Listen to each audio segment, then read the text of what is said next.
जब शिवजी ने जटा से प्रकट किया भैरव, काशी की रक्षा के लिए ब्रह्मांड को दिया रक्षक, शिवपुराण की सबसे रहस्यमयी और गूढ़ घटनाओं में से एक है भैरव का प्राकट्य, जो केवल एक उग्र रूप नहीं बल्कि शिवजी की चेतना का वह अंश है जिसे उन्होंने स्वयं अपने भीतर से उत्पन्न किया था।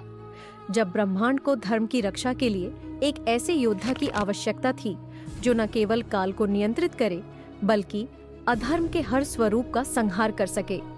यह घटना काशी में घटी थी, एक ऐसा नगर जिसे स्वयं शिव जी ने अपने त्रिशूल पर स्थापित किया है।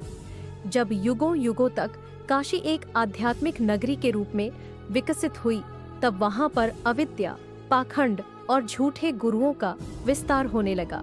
ब्रह्मा जी के कुछ अर्षियों ने वहां अपने अपने मत स्थापित कर दिए और काशी को केवल कर्मकांडों और दंभ का केंद्र बना दिया। वहां के ब्राह्मण स्वयं को ईश्वर से ऊपर मानने लगे और धर्म का उपहास करने लगे। वे सत्य की जगह केवल अपनी पूजा और स्वार्थी यज्ञों में लगे रहे।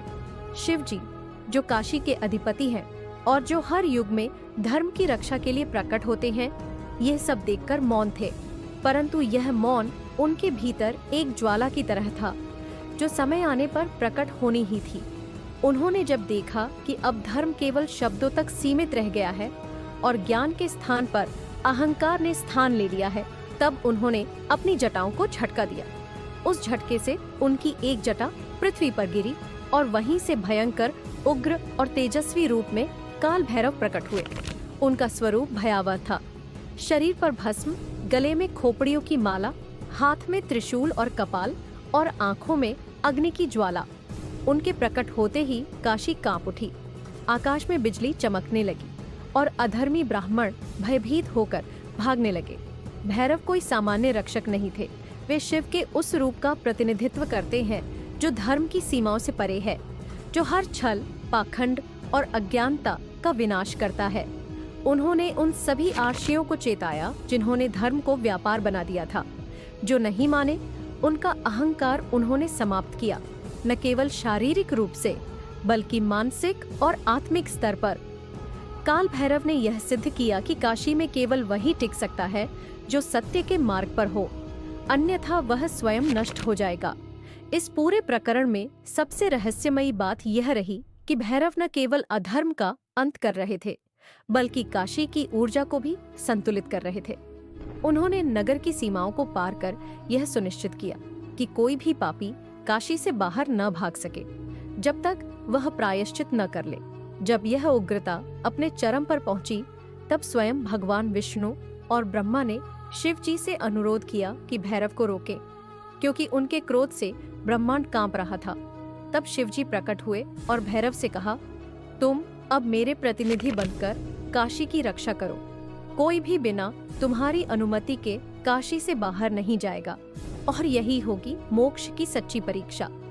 तभी से काल भैरव को काशी का कोतवाल कहा जाने लगा। वे आज भी वहां विद्यमान हैं और यह विश्वास है कि कोई भी व्यक्ति यदि काशी में मृत्यु के बाद मोक्ष चाहता है तो उसे पहले भैरव की शरण में जाना होगा। इस कथा का रहस्य यह नहीं कि भैरव उग्र थे, बल्कि यह कि शिव ने अपने भीतर से एक ऐसा रूप प्रकट किया जो अधर्म के सामने मूक नहीं रहा। ये कथा यह भी बताती है कि धर्म केवल शांतिपूर्ण उपदेश नहीं बल्कि समय आने पर उसका रक्षण करना भी शिव का कार्य है। काल भैरव शिव का वह आयाम है जो समय और मृत्यु दोनों को नियंत्रित करता है। वह हमें यह सिखाते हैं कि जब भी सत्य खतरे में हो तो केवल ज्ञान नहीं, साहस और उग्रता भी आवश्यक है। आज भी काशी में भैरव की पूजा के बिना किसी देवी देवता की आराधना पूर्ण नहीं मानी जाती। लोग उन्हें दंडाधिकारी, रक्षक और न्याय का प्रतीक मानते हैं। उनका काशी में वास यह बताता है कि शिव ने केवल ब्रह्मांड की संरचना नहीं की, बल्कि उसे संतुलित रखने के लिए अपने भीतर से ऐसी चेतनाएं प्रकट की जो अज्ञानता को मिटाने के लिए अपरिहार्य थीं। यह कथा केवल शिव के एक और रूप की नहीं, बल्कि उनकी दूरदृष्टि, न्याय और सटीक समय पर निर्णय की भी है।